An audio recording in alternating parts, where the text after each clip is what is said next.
نحمده ونستعينه ونؤمن به ونتوكل عليه ونعوذ بالله من شرور أنفسنا ومن سيئات أعمالنا من يهده الله فلا مضل له ومن يضلله فلا هادي له ونشهد أن لا إله إلا الله وحده لا شريك له ونشهد أن سيدنا محمدا عبده ورسوله أرسله بالهدى ودين الحق ليظهره على الدين كله ولو كره المشركون أما بعد فإن خير الكلام كلام الله وخير الهدي هدي سيدنا محمد صلى الله عليه وسلم وشر الأمور محدثاتها وكل محدثة بدعة وكل بدعة ضلالة وكل ضلالة في النار. أعوذ بالله من الشيطان الرجيم. بسم الله الرحمن الرحيم. وكذلك جعلناكم أمة وسطا لتكونوا شهداء على الناس ويكون الرسول عليكم شهيدا. صدق الله العلي العظيم وصدق وبلغ رسوله النبي الكريم ونحن على ذلك من الشاهدين الشاكرين والحمد لله رب العالمين.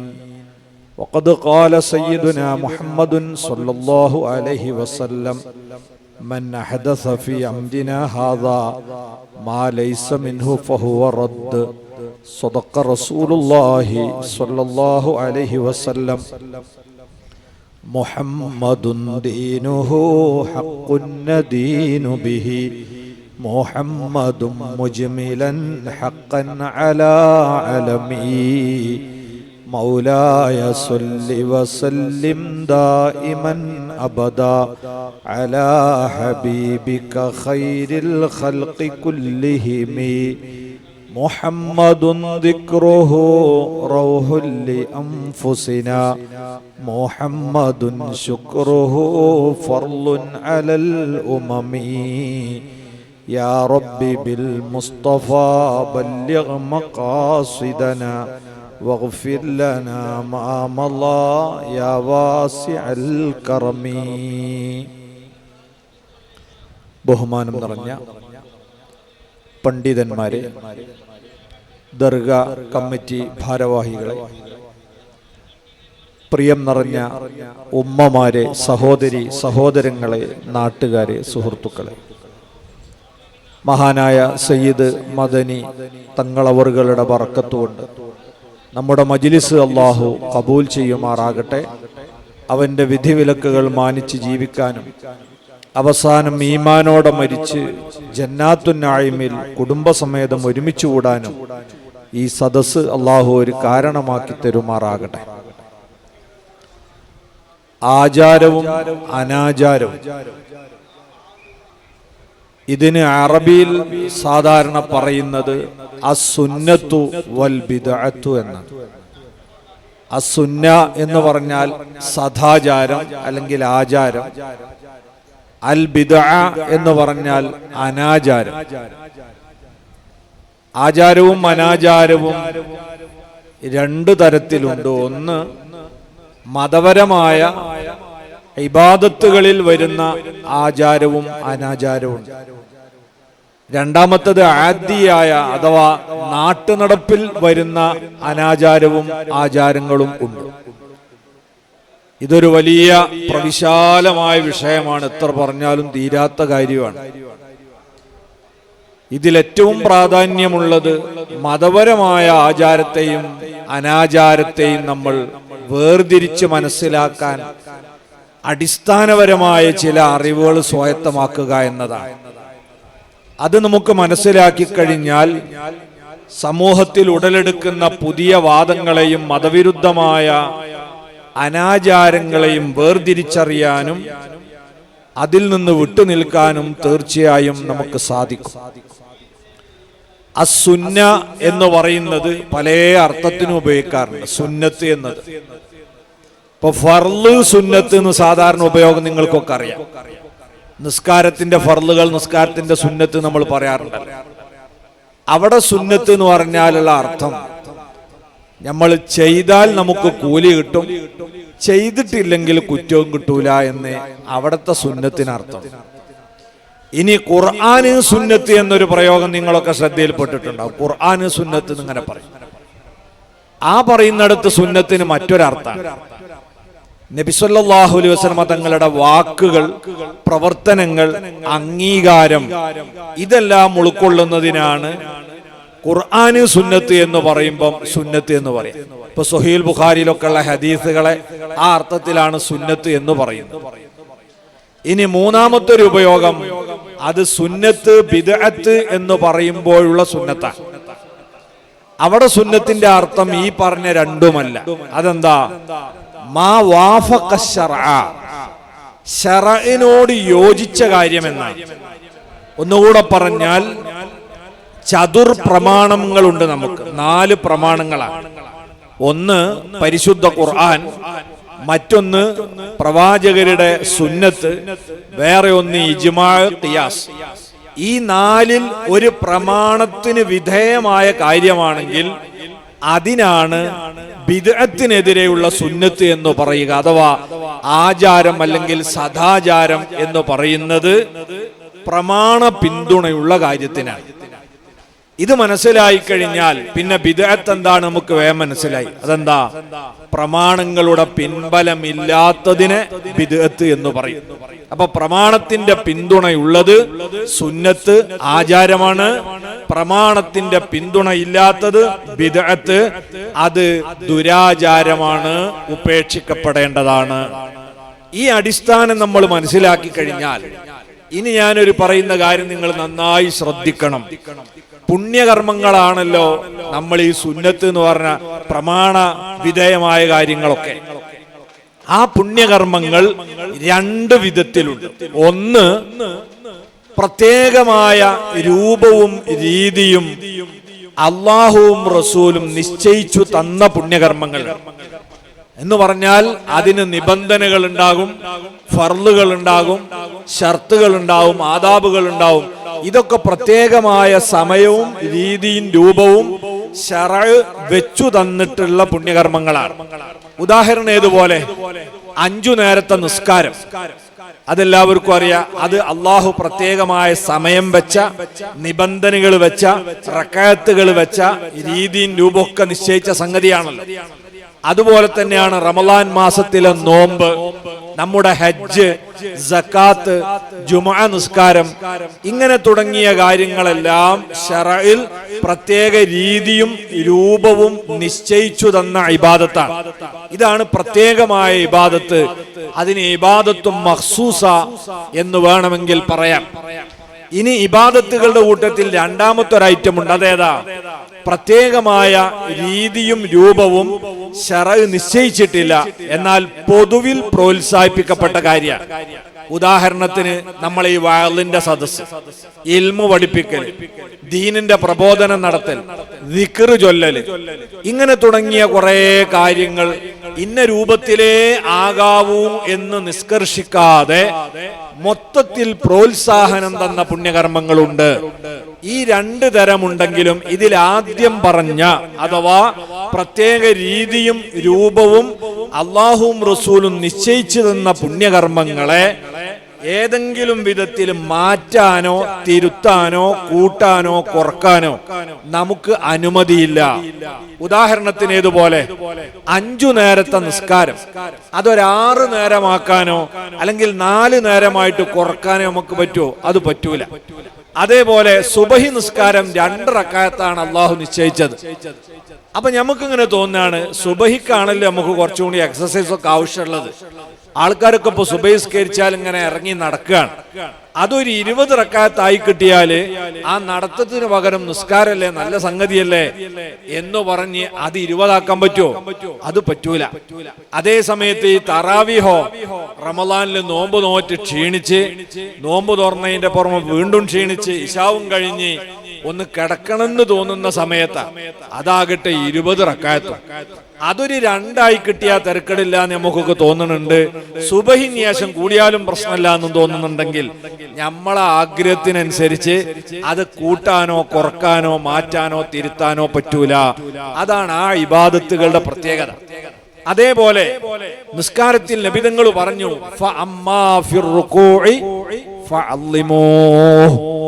നിങ്ങൾ റുകൂഇൽ അല്ലാഹു സുബ്ഹാനഹു വ തആലയെ തഅലീം ചെയ്യണം. അതായത് സുബ്ഹാന റബ്ബിയൽ അലീമി വബിഹംദിഹി എന്ന ദിക്ർ നിങ്ങൾ റുകൂഇൽ ചൊല്ലണമെന്ന് നബി സല്ലല്ലാഹു അലൈഹി വസല്ലം പഠിപ്പിച്ചു.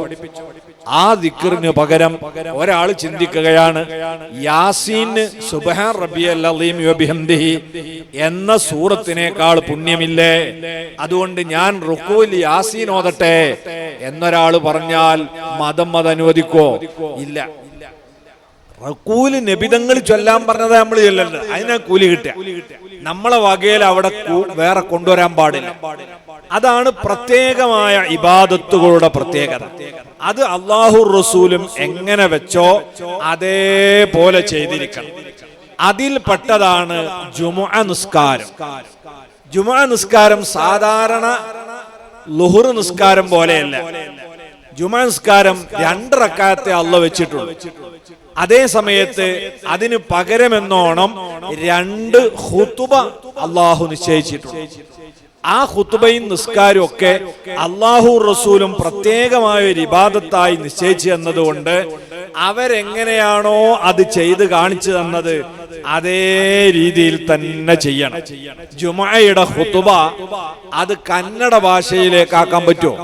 മലയാളത്തിലേക്കാക്കാൻ പറ്റുമോ? പറ്റില്ല. അറബി ഭാഷയിൽ തന്നെ ആവണം. എന്താ കാരണം? അത് പ്രത്യേകമായ ഒരു ഇബാദത്താണ്. ഉദാഹരണം പറഞ്ഞാൽ സാധാരണ ഈ പ്രസംഗം പോലെയല്ല. ഈ പ്രസംഗം എനിക്ക് മലയാളത്തിൽ പറയാം. സ്വാഗതം പറഞ്ഞ സഖാഫി ഉസ്താദ് ഇവിടെ നിങ്ങളെ കന്നഡയിലാണ് സ്വാഗതം പറഞ്ഞത്. ഇനി ഇംഗ്ലീഷിൽ സംസാരിക്കുന്നതിനൊന്നുമില്ല, അത് സാധാ പ്രസംഗ. പക്ഷെ ജുമുഅ ഖുതുബ അങ്ങനെ ഒരു സാധാ പ്രഭാഷണമല്ല. അതിന് ഒരുപാട് നിബന്ധന ശറഅ് വെച്ചിട്ടുണ്ട്. ഉദാഹരണം, അത് വെള്ളിയാഴ്ച തന്നെ ആവണം. ഒന്ന്, ഇപ്പൊക്കെ അവധി ദിവസമൊക്കെ ഞായറാഴ്ചയല്ലേ. അപ്പൊ ആൾക്കാരെ കൂടുതൽ കിട്ടി നല്ലൊരു ഉപദേശക്കോൽക്ക് കൊടുക്കാൻ നല്ലത് ഒഴിവ് ദിവസമാട്ടെ എന്ന് കരുതി ഒരു മഹല്ലിൽ ആൾക്കാരൊക്കെ വാട ജുമുഅ ഞായറാഴ്ച ആക്കിയാൽ സ്വയ്യാവോ? ഇല്ല, അത് വെള്ളിയാഴ്ച തന്നെ ആവണം. എന്നാലോ രാവിലെ വൈകുന്നേരമൊക്കെ ആണെങ്കിൽ ചൂട് കുറച്ച് കുറവുണ്ടാവും. അങ്ങനെ ആക്കാൻ പറ്റുമോ? ആൾക്കാർക്ക് ഒരു ഉപദേശം കിട്ടണതല്ലേ, അത് എല്ലാവരും പങ്കെടുക്കാൻ പറ്റിയ ഒരു സമയമായിക്കോട്ടെ, അത് പറ്റൂല്ല. അത് ളുഹറിന്റെ സമയത്ത് തന്നെ ആവണം. നട്ടുച്ച നേരം ളുഹറിന്റെ സമയത്താവണം. ഇനി പല പള്ളിയിലും ആൾക്കാർ ജുമുഅക്ക് എത്തിപ്പെടുന്നത് ഖുതുബ ഒക്കെ കഴിഞ്ഞ് നിസ്കാരം തുടങ്ങാനാകുമ്പോഴേക്കാ. നമ്മൾ ആ ഖുതുബ നിസ്കാര ശേഷാക്കുക. ആൾക്കാർക്ക് സംഗതി മനസ്സിലാകില്ലേ വേണ്ടത്? അങ്ങനെ പറ്റുമോ? ഇല്ല, അത് നിസ്കാരത്തിന്റെ ശേഷം തന്നെ പാടുള്ളൂ. മാത്രമല്ല മുത്തനബി സല്ലല്ലാഹു അലൈഹി വസല്ലം പറഞ്ഞത് കാണാം, വിവരമുള്ള ഖതീബ് 2 റക്അത്ത് നിസ്കാരത്തെക്കാൾ ചുരുക്കി നിർവഹിക്കാൻ ശ്രമിക്കുന്ന ആളാണ് ഖുതുബ. അപ്പൊ ഒരു നെടുനീളൻ പ്രസംഗമല്ല ഖുതുബ, ചെറിയ പ്രസംഗാണ്. അതിനെ 2 ചെയ്യുകയും വേണം. ശറഅ് പ്രത്യേകമായ രീതിയിൽ രൂപവും വെച്ചതാ. ഈ പ്രസംഗം നടത്തുന്ന സമയത്ത് എനിക്ക് ഒളുണ്ടാവൽ ഷർത്തില്ല. ഇതിനു വേണ്ടി ഔറത്ത് മറക്കലും നിർബന്ധമല്ല. ഔറത്ത് പൊതുവിൽ മറക്കൽ നിർബന്ധമേ ഉള്ളൂ. അതേപോലെ തന്നെ ഈ പ്രസംഗം നടത്തുന്ന പുരുഷൻ തന്നെ ആയിരിക്കണം. ജുമുഅ ഖുതുബ ആര് നടത്തിയാൽ പറ്റൂല, പെണ്ണ് നടത്തിയാൽ പറ്റൂല, ആണ് തന്നെ ആയിരിക്കണം. വലിയ അശുദ്ധി ഉണ്ടായാൽ നിർബന്ധമായും കുളിച്ചിരിക്കണം. ഇതൊന്നും സാധാ പ്രഭാഷണത്തിന് നിബന്ധനയല്ല. അതേപോലെ ഈ പ്രഭാഷണം അല്ലെങ്കിൽ ഈ ജുമുഅ ഖുതുബ അത് അറബി ഭാഷയിൽ തന്നെ ആയിരിക്കണം.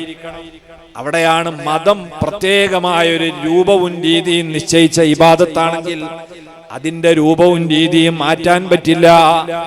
മഹാനായ ഇമാം നവവി റഹിമഹുല്ലാഹ് പറയുന്നു, യുസ്തറുത്തു ജുമുഅ ഖുതുബ അറബി ഭാഷയിലാവൽ ശർത്താണ്.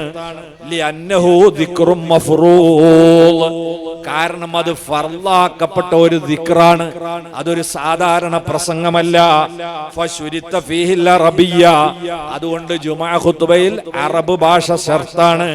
കത്തശഹുദി വതക്ബീറത്തിൽ ഇഹ്റാമി, അത്തഹിയാത്ത് പോലെയും തക്ബീറത്തുൽ ഇഹ്റാം പോലെയും അതൊന്നും മലയാളത്തിലോ കന്നഡയിലോ ചൊല്ലാൻ പറ്റൂലല്ലോ.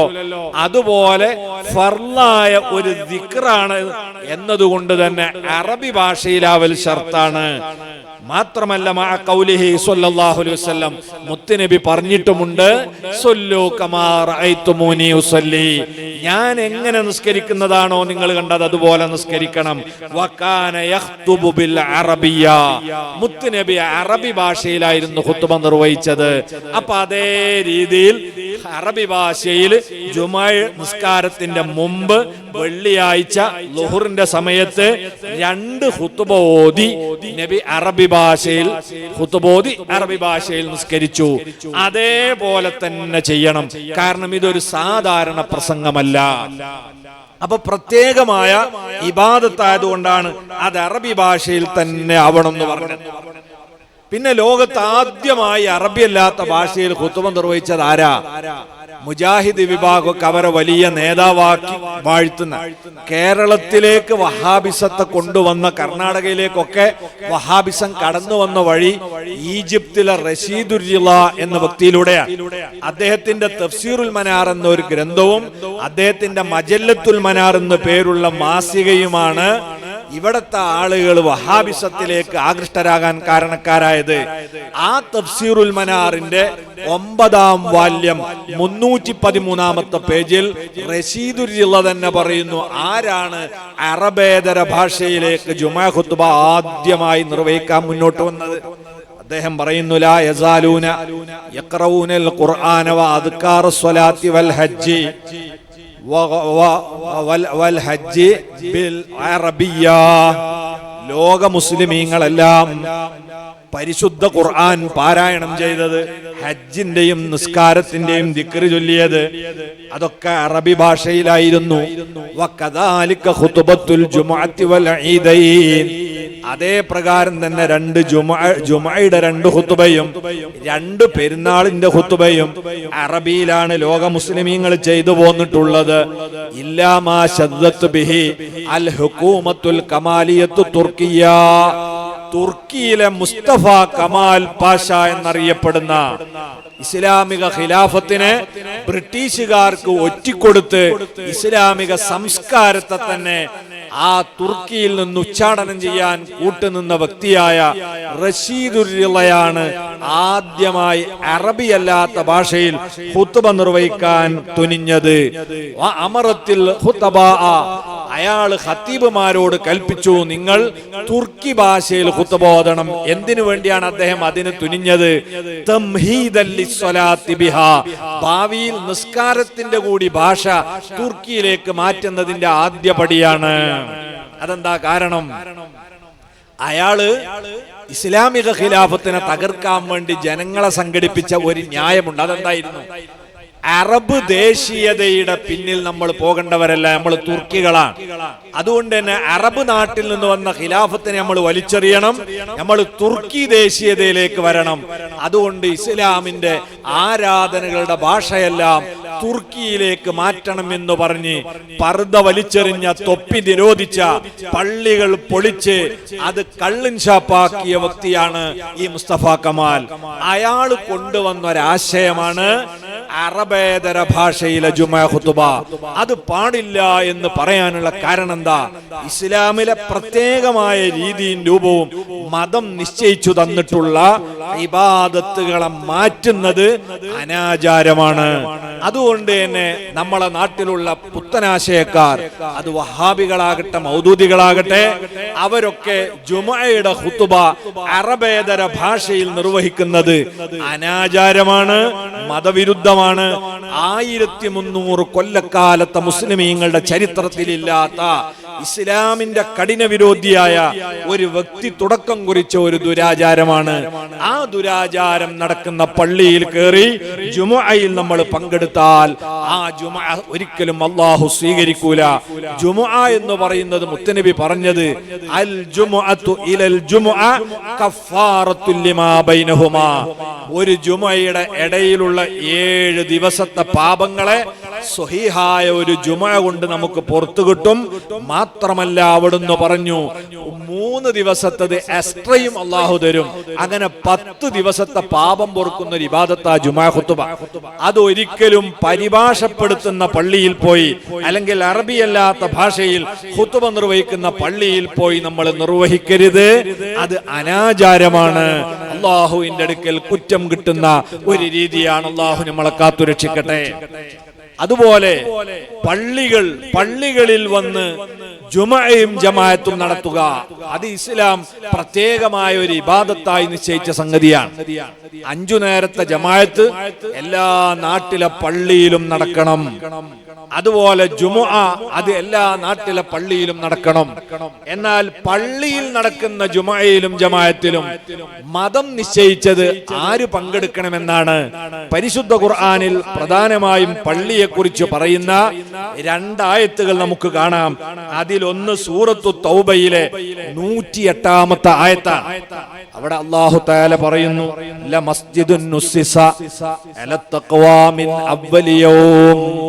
മുത്തുനബി സല്ലല്ലാഹു അലൈഹി വസല്ലമ തങ്ങൾ മദീനയിൽ ആദ്യമായി തറക്കല്ലിട്ട മസ്ജിദുൽ ഖുബാഇനെ സൂചിപ്പിച്ചുകൊണ്ട് അല്ലാഹു പറയാണ്, ആ തഖ്വയിൽ അധിഷ്ഠിതമായി തുടക്കം കുറിച്ച പള്ളി അഹഖു അൻ തഖൂമ ഫീ, ആ പള്ളിയിൽ ചെന്ന് നിസ്കരിക്കാനാണ് അങ്ങേക്ക് അർഹതയുള്ളത്. അതിന്റെ അപ്പുറത്ത് മസ്ജിദുൽ ളിറാർ എന്ന പേരിൽ മുനാഫിഖീങ്ങൾ ഒരു പള്ളി ഉണ്ടാക്കിയിട്ടുണ്ട്. ആ പള്ളിയുടെ ഉദ്ഘാടനത്തിന് മുത്തുനബിനെ ക്ഷണിച്ചപ്പോ മുനാഫിക്കുകളുടെ പള്ളിയിൽ അങ്ങ് പോകരുത് നബിയേ എന്ന് പരിശുദ്ധ ഖുർആനിലൂടെ മുത്തുനബിക്ക് അല്ലാഹു നിർദ്ദേശം കൊടുത്തു. എന്നിട്ട് തഖ്വയിൽ അധിഷ്ഠിതമായ പള്ളിയുടെ സവിശേഷത അല്ലാഹു വിശദീകരിക്കുന്നത് ഫീഹി റിജാൽ, തഖ്വയിൽ അധിഷ്ഠിതമായ പള്ളിയിൽ ആരാണ് നിസ്കരിക്കാൻ വരുന്നത്? ആണുങ്ങളാണ്, അവിടെ പുരുഷന്മാരാണ്. യുഹിബ്ബൂന അൻ യതതഹറു, അവരാത്മവിശുദ്ധി നേടണമെന്ന് ആഗ്രഹിക്കുന്ന ആണുങ്ങളാണ്. വല്ലാഹു യുഹിബ്ബുൽ മുത്തഹിരീൻ, അവരെ അല്ലാഹു പ്രിയം വെക്കുന്നു. അപ്പൊ അല്ലാഹു നബിതങ്ങളോട് പോകാനും നിസ്കരിക്കാനും കൽപ്പിച്ച പള്ളി ആണുങ്ങൾ നിസ്കരിക്കുന്ന പള്ളിയാണ്, പെണ്ണുങ്ങൾ നിസ്കരിക്കുന്ന പള്ളിയാണ് എന്നല്ല പറഞ്ഞത്. ഇനി കേൾക്കൂ നിങ്ങൾ, സൂറത്തു നൂറിലെ 36-ാമത്തെ ആയത്തിലാണ് പിന്നെ പള്ളിയെ കുറിച്ച് അല്ലാഹു പറയുന്നത്. അവിടെ എന്താ അല്ലാഹു പറഞ്ഞത്? ഫീ ബുയൂത്തിൻ അദിനല്ലാഹു അൻ തുർഫഅ വയുദ്കറ ഫിഹാ ഇസ്മുഹു, ഉയർത്തി നിർമ്മിക്കാനും അള്ളാഹുവിന്റെ നാമം ഉദ്ഘോഷിക്കുവാനും അള്ളാഹു സമ്മതം ചെന്ന വീടുകൾ, യുസബ്ബിഹു ലഹു ഫിഹാ ബിൽ ഗുദുവ്വി വൽ ആസാൽ, രാപ്പകൽ ഭേദമന്യേ അവിടെ വന്ന് നിസ്കാരം നിർവഹിക്കും. ആര്? റിജാലുൻ, ആണുങ്ങള്. ലാ തുൽഹിഹിം ബൈഉം വലാ തിജാറത്തുൻ അൻ ദിക്രില്ലാഹ്, കച്ചവടങ്ങളോ മറ്റു ജോലികളോ ഒന്നും അവിടെ നിസ്കാരം നിർവഹിക്കുന്നതിനെ തൊട്ട് അവരെ തടയൂല. അത് കൃത്യമായി നിസ്കരിക്കുന്ന ആണുങ്ങളാണ് ആ പള്ളിയിൽ വരുന്നത്. അപ്പൊ ഈ ആയത്തിലും പള്ളിയിൽ നിസ്കരിക്കുന്നത് ആണുങ്ങളാണെന്ന് അല്ലാഹു പ്രത്യേകം പറയുന്നു. മഹാന്മാരായ ഇമാമിങ്ങൾ ഈ പ്രത്യേകമായി ആണുങ്ങൾ എന്ന് എടുത്തു പറഞ്ഞത് എന്തിനാണെന്ന് വിശദീകരിക്കുന്നത് കാണാം. ഇമാം സ്വാവി തങ്ങൾ പറയുന്നു, ഖുസ്സൂ ബിദ്ദിക്രി, ഇവിടെ ആണുങ്ങളെ പ്രത്യേകം പരാമർശിച്ചത് ലിഅന്ന ശഅനഹും ഹുളൂരിൽ മസാജിദി ലിൽ ജുമുഅത്തി വൽ ജമാഅ, ജുമുഅക്കും ജമാഅത്തിനും പള്ളിയിൽ വരിക എന്നത് ആണുങ്ങളുടെ പ്രത്യേകത ആയതുകൊണ്ടാണ്. ഇമാം റാസി റളിയല്ലാഹു അൻഹു വിശദീകരിക്കുന്നു, എന്റെ ഈ 2 ആയത്തിലും അല്ലാഹു ആണുങ്ങളാണ് ആ പള്ളിയിൽ നിസ്കരിക്കുന്നതെന്ന് പറയാനുള്ള കാരണം ലിഅന്നൻ നിസാഅ ലൈസ മിൻ അഹ്ലി തിജാറാത്തി വൽ ജമാഅ, സ്ത്രീകൾ കച്ചവടത്തിന് പോകുന്നവരോ അതല്ല ജമാഅത്തിന് പോകുന്നവരോ അല്ല. അതുകൊണ്ടാണ് ആണുങ്ങളെ മാത്രം ഇവിടെ പ്രത്യേകം പറഞ്ഞത്. അപ്പൊ പരിശുദ്ധ ഖുർആൻ പള്ളിയിൽ നടക്കുന്ന ജുമുഅ ജമാഅത്തിന് പ്രത്യേകമായ ഒരു രീതിയും രൂപവും അത് നിർവഹിക്കേണ്ടത് ആരാണെന്നും പഠിപ്പിച്ചിട്ടുണ്ട്. അത് ആണുങ്ങളാണെന്ന് ഖുർആൻ പറയുന്നു. ഇനി നോക്കൂ നിങ്ങൾ, മുത്തുനബി പറഞ്ഞത് കാണാം. മഹാനായ അബൂ ഖതാദ റളിയല്ലാഹു അൻഹു പറയാൻ, മുത്തുനബി സ്വല്ലല്ലാഹു അലൈഹി വസല്ലമ പറഞ്ഞു, ലൈസ ലൈസ അലൻ നിസാഇ ഗസ്വ, സ്ത്രീകൾ അവര് യുദ്ധത്തിന് പോകേണ്ടതില്ല. വലാ ജുമുഅ, അവര് ജുമുഅക്കും പങ്കെടുക്കേണ്ടവരല്ല. വലാ തശയ്യുഉ ജനാസ, മയ്യത്ത് കൊണ്ടുപോകുമ്പോൾ കൂടെ പോകേണ്ടവരുമല്ല. നോക്കൂ നിങ്ങൾ, സ്ത്രീകൾ യുദ്ധത്തിൽ പങ്കെടുക്കുന്ന ആളുകളെ സഹായിക്കാം, അങ്ങനെ നബി തങ്ങളുടെ കാലത്ത് പോകാറുണ്ട്. അതേപോലെ തന്നെ ജുമുഅക്ക് അവര് പോകണ്ട, മയ്യത്തിന്റെ കൂടെ പോകണ്ട. ഇതാണ് റസൂലുള്ളാഹി സ്വല്ലല്ലാഹു അലൈഹി വസല്ലം പെണ്ണുങ്ങൾക്ക് കൊടുത്തിട്ട അളവ്. ഇനി നോക്കൂ, മുത്തനബി വീണ്ടും പറയുന്നു, മൻ കാന യുഅ്മിനു ബില്ലാഹി വൽ യൗമിൽ ആഖിർ, ആര് അല്ലാഹുവിലും അന്ത്യദിനത്തിലും വിശ്വസിക്കുന്നുണ്ടോ, ഫഅലൈഹിൽ ജുമുഅ, അവന് ജുമുഅ നിർബന്ധമാണ്. ഇത് പറഞ്ഞ ഉടനെ പറയുന്നു, ഇല്ലംറഅ, സ്ത്രീകൾക്ക് ജുമുഅ നിർബന്ധമില്ല. ഔ മുസാഫിരിൻ, യാത്രക്കാരന് നിർബന്ധമില്ല. ഔ അബ്ദിൻ ഔ മരീളിൻ, അടിമകൾക്കോ അതുപോലെ രോഗികൾക്കോ നിർബന്ധമില്ല. അപ്പൊ സ്ത്രീകളെ ജുമുഅയിൽ നിന്നും ജമാഅത്തിൽ നിന്നും മുത്തുനബി ഒഴിവാക്കുന്നു. എന്നിട്ടതാ ഉമ്മു സലമാ ബീവി റളിയല്ലാഹു അൻഹ പറയാ, മുത്തുനബിയുടെ പ്രിയപ്പെട്ട ഭാര്യ നമ്മളെ ഉമ്മയാണ്. ആ ബീവി മുത്തുനബി പറഞ്ഞതായി പറയുന്നു, ഖൈറു സ്വലാത്തിൻ നിസാഇ ഫീ ഖഅരി ബുയൂതിഹിന്ന, സ്ത്രീകളുടെ നിസ്കാരത്തിന് ഏറ്റവും ഉത്തമമായ സ്ഥലം അവരെ വീട്ടിന്റെ ഉള്ളറയിലാകുന്നു. ഇമാം അഹ്മദ് ബിൻ ഹംബൽ റളിയല്ലാഹു അൻഹു ഈ ഹദീസ് റിപ്പോർട്ട് ചെയ്യുകയാണ്. അബൂ ഹുറൈറ റളിയല്ലാഹു അൻഹു പറയുന്നു, പുന്നാര നബി തങ്ങൾ പറഞ്ഞു, ഇന്ന അഹബ്ബ സ്വലാത്തിൻ തുസല്ലിഹൽ മർആ, ഒരു പെണ്ണ് നിർവഹിക്കുന്ന നിസ്കാരത്തിൽ അല്ലാഹുവിന് ഏറ്റവും ഇഷ്ടപ്പെട്ട നിസ്കാരം ഏതാണ്? അൻ തുസല്ലിയ ഫീ അശദ്ദി മക്കാനിൻ ഫീ ബൈതിഹാ ളുൽമാ, അവളെ വീട്ടിൽ ഏറ്റവും ഇരുട്ടുള്ള മുറിയിൽ വെച്ച് നിസ്കരിക്കുന്ന നിസ്കാരമാണ് അല്ലാഹുവിന് ഏറ്റവും പ്രിയപ്പെട്ട നിസ്കാരം. പ്രിയപ്പെട്ട സഹോദരിമാരെ, ഉമ്മമാരെ, അല്ലാഹുവും അവന്റെ റസൂലും എത്ര കൃത്യമായാണ് നമ്മളെ പഠിപ്പിക്കുന്നത്. ഇതെന്തുകൊണ്ടാണ്? സ്ത്രീകളെ അല്ലാഹു റസൂലും അവഗണിച്ചതാണോ? ഒരിക്കലുമല്ല, പരിഗണിച്ചതാണ്. ഒരു ദിവസവും 5 നേരം വന്ന് പള്ളിയിൽ ജമാഅത്തിലും വെള്ളിയാഴ്ച മുഴുവനും വന്ന് ജുമുഅക്കും പങ്കെടുക്കുക എന്നുള്ളത് എളുപ്പമുള്ള സംഗതിയല്ല. ആണുങ്ങൾക്ക് തന്നെ നിർവഹിക്കാൻ ഇത് കഠിനമായ ബുദ്ധിമുട്ടുണ്ട്. സഹോദരിമാരെ അവസ്ഥ അവർക്കറിയാലോ.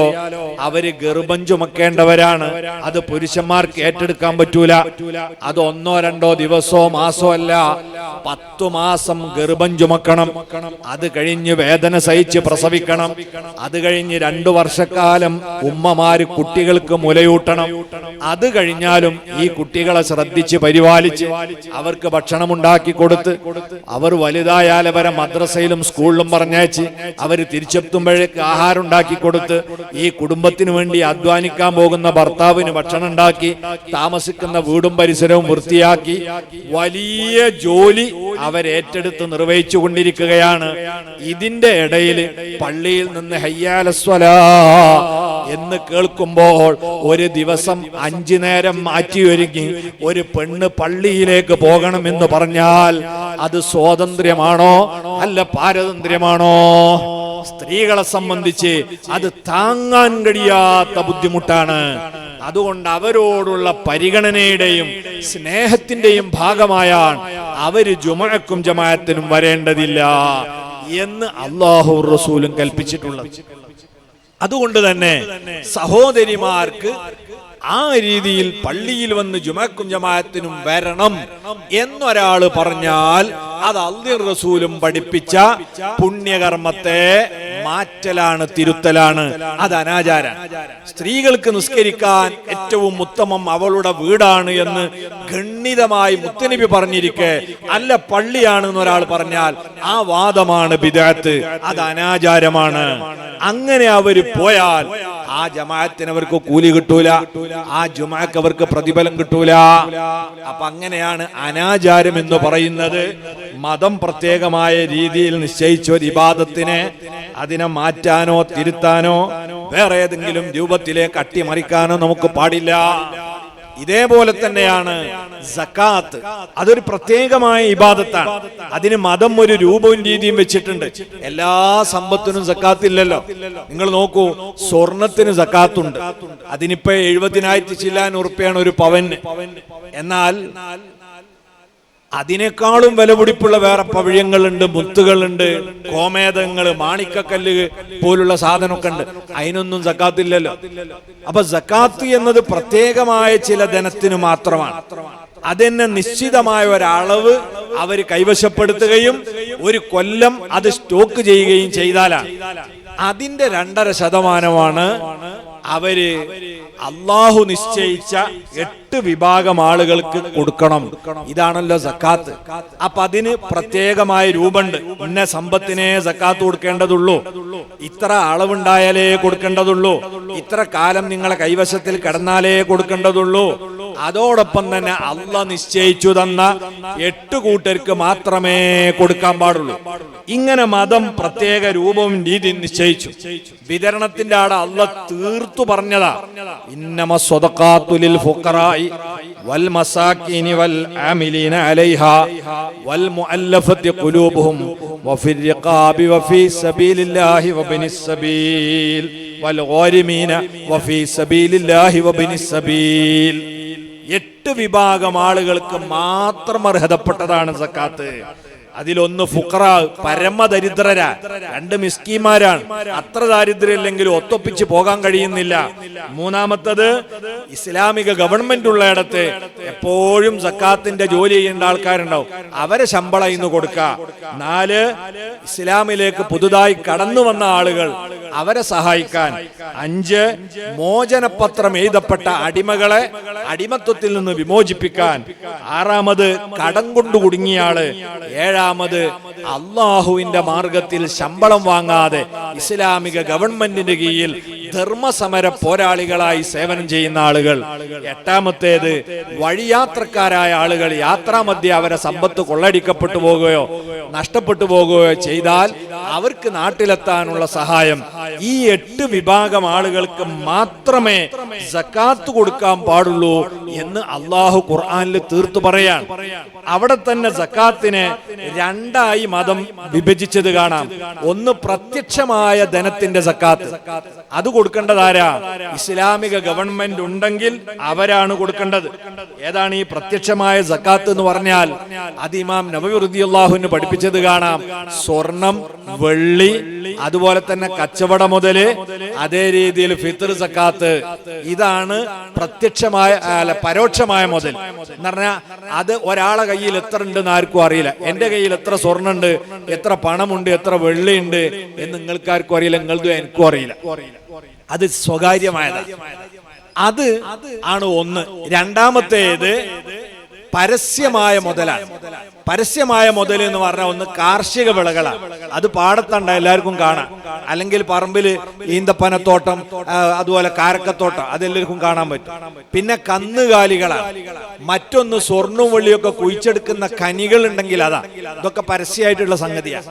ഇസ്ലാമിക ഗവൺമെന്റ് ഉണ്ടെങ്കിൽ ഇമാമിങ്ങൾ പറയുന്നു ഈ പരസ്യമായ മുതലിന്റെ സക്കാത്ത് അത് ഗവൺമെന്റിന് വാങ്ങി വിതരണം ചെയ്യാം. അവര് ചോദിച്ചാൽ കൊടുക്കൽ നിർബന്ധ. കന്നുകാലിന്റെ സക്കാത്ത്, അതുപോലെ തന്നെ കാർഷിക വിളകളുടെ സക്കാത്തുമാണ് നമ്മൾ സാധാരണ ഉണ്ടാകുക. അത് അവർക്ക് കൊടുക്കണം. അതേ സമയത്ത് ഗവൺമെന്റ് ഇല്ലെങ്കിലോ അവിടെ ദായകർ തന്നെ നേരിട്ട് കൊടുക്കണം.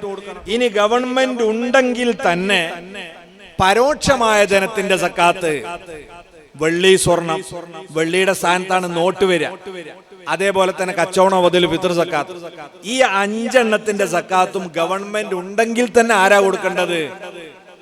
ആ ദായകനാണ്. ആർക്കാണോ നിർബന്ധം അയാൾ നേരിട്ട് കൊടുക്കേണ്ടതാണ്. അതിന്റെ ഉടമകളാണ് അത് വീട്ടാൻ അർഹരായിട്ടുള്ളവർ. എന്നിട്ട് പറയുന്നു വലൈസലിൽ വുലാത്ത്, ഭരണാധികാരികൾക്ക് അധികാരമില്ല അത് ചോദിച്ചു വാങ്ങാൻ. അവിടെ ഇമാം കല്ലൂബി എഴുതിയത് കാണാം, യഹ്റുമു അലൈഹ, ഭരണാധികാരികൾക്ക് ഈ സക്കാത്ത് ചോദിച്ചു വാങ്ങൽ ഹറാമാ. കച്ചവടത്തിന്റെ സക്കാത്ത്, ഫിത്ർ സക്കാത്ത്, അതുപോലെ തന്നെ നോട്ട്, വെള്ളി, സ്വർണം, ഇതിന്റെ സക്കാത്ത് ഇസ്ലാമിക ഗവൺമെന്റിന് തന്നെ ചോദിച്ചു വാങ്ങൽ ഹറാമാണ്. ആ സക്കാത്താണ് ഇപ്പോ ചില ആളുകൾ കമ്മിറ്റി ഉണ്ടാക്കി, സക്കാത്ത് കമ്മിറ്റി എന്ന് പറഞ്ഞ് ആൾക്കാരുടെ സക്കാത്ത് ശേഖരിച്ച് ആ തെറ്റ് ചെയ്യുന്നതോടൊപ്പം അത് ഇസ്ലാം നിഷിദ്ധമാക്കിയ അല്ലെങ്കിൽ അംഗീകരിക്കാത്ത പുതിയൊരാചാരമാണ്, അനാചാരമാണ്. അങ്ങനെ ശേഖരിച്ചിട്ട് ഈ സക്കാത്ത് അവർ വിതരണം ചെയ്യുന്നത് ആർക്കാണ്? അള്ളാഹു പറഞ്ഞ 8 കൂട്ടർക്കല്ല. പിന്നെയോ അവരെ സംഘടനക്ക് വേണ്ടി അവർ സക്കാത്ത് കൊടുക്കുന്നു. അതുപോലെ അവരെ പത്രത്തിന് വേണ്ടി അവർ സക്കാത്ത് കൊടുക്കുന്നു. അവരുടെ പല സംഘടന ആവശ്യത്തിന് വേണ്ടിയും അവർ സക്കാത്ത് സ്വീകരിക്കുകയാണ്. നോക്കൂ നിങ്ങൾ, അൽമനാർ എന്ന് പറയുന്ന മുജാഹിദുകളുടെ പത്രം എഴുതുക. ഖുർആനും സുന്നത്തും അറബി സാഹിത്യവും പ്രചരിപ്പിക്കുന്നതിനും അന്ധവിശ്വാസങ്ങളും അനാചാരങ്ങളും ദൂരീകരിക്കുന്നതിനുമായി സ്ഥാപിതമായി പ്രശസ്തമാം വണ്ണം വളർന്നു വരുന്ന ഒരു സംഘമാണ് കേരള നദുവത്തുൽ മുജാഹിദീൻ. അതിനാൽ സക്കാത്തിന്റെ ഫണ്ടിൽ മുജാഹിദുകൾക്കുള്ള വിഹിതവും മറ്റു സംഭാവനകളും നൽകി ഈ പരിപാവനമായ മാസത്തിൽ സംഘത്തെ സഹായിക്കണമേ എന്ന് എല്ലാ സഹോദരന്മാരോടും പ്രത്യേകം അപേക്ഷിക്കുന്നു. അൽമനാർ 1953 പുസ്തകം 4 ലക്കം 3 പേജ് 2. അപ്പൊ ഇവരുടെ മാസിക നടത്താൻ എന്ത് വേണമെന്നാ പറയണത്? സക്കാത്ത്. അള്ള പറഞ്ഞ 8 കൂട്ടരിൽ ഈ മാസിക ഉണ്ടോ? ഇല്ല. ഇവരതിലേക്ക് അനാചാരം കടത്തിക്കൂട്ടുകയാണ്. എന്നാൽ ഉമർ മൗലവി എന്ന് പറഞ്ഞൊരു മൗലവി ഉണ്ടായിരുന്നു. അയാൾക്ക് ഒരു വാറോലുണ്ട്, സെൽസബീൽ എന്നാണ് അതിന്റെ പേര്. അയാൾ അതിനെപ്പറ്റി പറയാണ്, പുണ്യമാസങ്ങളിൽ നിങ്ങളുടെ ദാനധർമ്മങ്ങളിൽ ഒരംശം സെൽസബീലിന് നൽകുക. ഫക്കീർ, മിസ്കീന്, ഗാരിമീന്, ഫീസബീലില്ലാഹി എന്നീ നിലക്കെല്ലാം സെൽസബീലിന് സക്കാത്തിന് അവകാശമുണ്ട്. 8 കൂട്ടരിൽ 4 ആർക്ക് അവകാശം? സെൽസബീലിന്. സംഭാവന ചോദിച്ച് നിങ്ങൾ അടുക്കൽ വന്ന് ബുദ്ധിമുട്ടിക്കാൻ വിചാരിക്കുന്നില്ല. സന്മനസ്സുള്ളവർ മണി ഓർഡർ അയക്കുക. നമ്മളെ സക്കാത്ത് മണി ഓർഡർ ആയിട്ട് ഉമർ മൗലിക്കാട്ട് അയച്ചു കൊടുക്കാനാ പറയണം. നിങ്ങൾ ആലോചിച്ച് നോക്കണം, അള്ളാഹു പറഞ്ഞതിനെതിരായി ഇവര് സ്വന്തമായി അവര് സക്കാത്ത് പിരിച്ചെടുക്കുകയും അത് അവരുടെ സംഘടനക്കും പത്രത്തിനും വേണ്ടി ഉപയോഗിക്കുകയും ചെയ്യാണ്. ഇത് അനാചാരമാണ്. അവരെ കയ്യിലേക്ക് നമ്മളെ സക്കാത്ത് കൊടുത്താൽ അള്ളാഹു നിർബന്ധമാക്കിയ സക്കാത്ത് വീട്ടിയവരെ കൂട്ടത്തിൽ നമ്മൾ പെടൂല. അത് മതം നിഷിദ്ധമാക്കിയ അനാചാരമാണ്. ഇങ്ങനെയുള്ള മതപരമായ അനാചാരങ്ങള് ധാരാളം നമുക്ക് കാണാൻ പറ്റും. അപ്പൊ അള്ളാഹുവും റസൂലും പ്രത്യേക രീതിയും രൂപവും വെച്ചതിനെ മാറ്റിയിട്ട് നമ്മൾ പുതിയ രൂപവും രീതിയും ഉണ്ടാക്കുക. അതാണ് മതവിരുദ്ധമായ ഒരനാചാരം എന്ന് പറഞ്ഞത്. അതേ സമയത്ത് നേരത്തെ ഞാൻ സൂചിപ്പിച്ചു, അള്ളാഹു റസൂലും പ്രത്യേക രൂപവും രീതിയും നിശ്ചയിക്കാത്ത കുറെ പുണ്യകർമ്മങ്ങളുണ്ട്. ഉദാഹരണത്തിന് ദിക്ർ ചൊല്ലുക. ദിക്റിൽ തന്നെ ചിലത് പ്രത്യേക രൂപവും രീതിയും വെച്ചേണ്ട. നമ്മൾ പറഞ്ഞു റുക്കൂല് ചെല്ലാൻ പറഞ്ഞിട്ടുണ്ടല്ലോ, അത് അവിടുന്ന് മാറ്റാൻ പറ്റൂല. ഇതുപോലെ നിസ്കാര ശേഷം സുബ്ഹാനല്ലാഹ് 33 വട്ടം ചൊല്ലാനാണ് മുത്തനബി പറഞ്ഞത്. അത് നല്ലതല്ലേ എന്ന് പറഞ്ഞ ഒരാൾ 100 ആക്കിയാലോ? അത് പാടില്ല. അത് 33 പറഞ്ഞാൽ അവിടെ 33. അത് കഴിഞ്ഞിട്ട് നിങ്ങൾ 100 1000 ഒക്കെ ചൊല്ലിക്കോളി. അത് അവിടെ 33 തന്നെ ആവണം. പ്രത്യേകം വന്നത് അങ്ങനെ ചെയ്യണം. അങ്ങനെ അല്ലാത്ത ദിക്റുണ്ട്. ഖുർആൻ പറഞ്ഞു വല ദിക്റുല്ലാഹി അക്ബർ. അള്ളാഹ്ക്ക് ദിക്റില്ല എന്നുള്ളതാണ് വലിയ ഇബാദത്ത്. അതുകൊണ്ട് ഇത്രയും ചൊല്ലാനാ.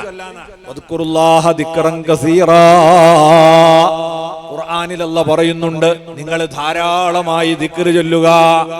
അത് പൊതുവിൽ പ്രോത്സാഹിപ്പിച്ച ദിക്റാണ്. അത്തരത്തിലുള്ള ദിക്ർ ജീവിതത്തിലേക്ക് കൊണ്ടുവരുന്നതിനു വേണ്ടി ഒരു പ്രത്യേക എണ്ണം നമ്മൾ തീരുമാനിക്കുന്നതോ അത് ചൊല്ലാൻ ഒരു പ്രത്യേക ടൈം ടേബിൾ ഉണ്ടാക്കുന്നതോ മതം നിരോധിച്ച കാര്യമല്ല. ഉദാഹരണത്തിന് ഒരാള് സുബഹി നിസ്കരിക്കുന്നു.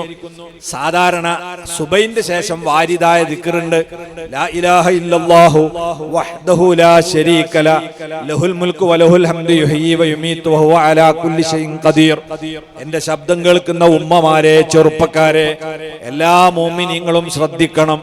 അള്ളാഹുവിന്റെ ഹബീബ് പറയുകയാണ്, നിങ്ങൾ സുബഹി നിസ്കരിച്ച് അതേ സ്പോട്ടിൽ ഇരിക്കുക. അവിടുന്ന് വയ്യോട്ട് മാറരുത്, തൂണ് തേടി പോകരുത്, ചുമരുമക്ക് ചാരാൻ പോകരുത്.